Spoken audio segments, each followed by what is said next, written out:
Today I stand here to give honor to Al Malo, the founding father of CCPOA. These are some of the sources that helped aid me in my presentation today: dictionary.com, ccpoa.com, ordinarygentleman.com, latimes.com, Ben Carrasco, the author of California Sentencing and Corrections Series, and a quote from Chad Morris. Today we're going to talk about three main points of Al Malo: his accomplishments, his benefits to society, and some of the obstacles that he had to overcome. Greatness is born in adverse situations, as is quoted by Chad Morris. Through Al Malo's life, he was dealt with a lot of adversity, and with that being said, his way of handling adversity showed for him being the person that he is today. Although he's not existent right now, his legacy of CCPOA still exists. This being said, we're going to move on to his accomplishments.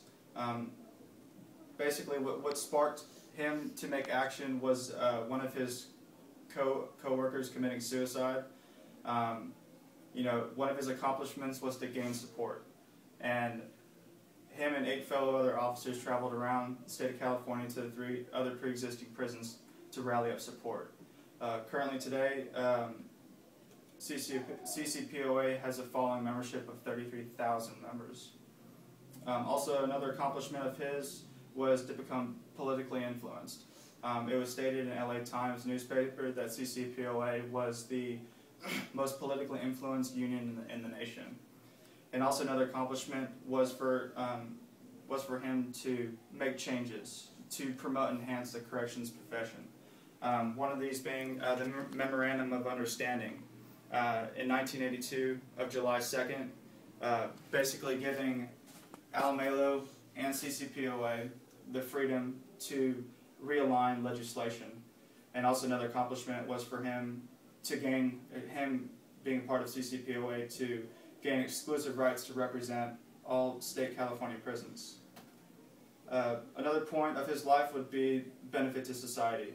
Al Malo was very engaged in the community before reaching out and getting support to rally for CCPOA. With this being said, he instilled that into the company. Into the union.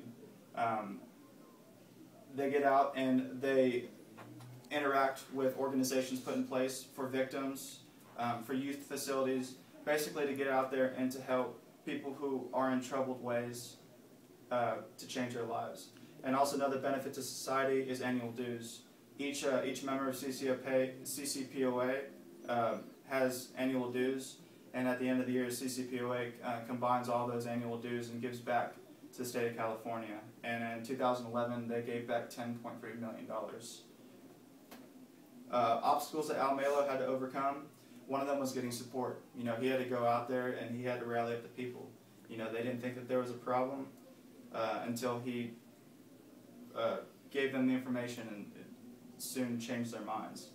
Another obstacle was getting politically involved. Nobody said that he could do it, and so he changed that and became what CCPOA is today. And also another obstacle is getting different articles and different memorandums put into legislation. And if it weren't for Al Malo doing that, none of them would be in play right now. In conclusion, we give honor to Al Malo for his actions and for his determination. His accomplishments, his benefits to society, and obstacles that he overcame leaves his legacy of CCPOA. Although he has perished, we stand here today to tell him that all of his hard work and determination paid off, and his legacy will never be remembered, or will always be remembered. Thank you.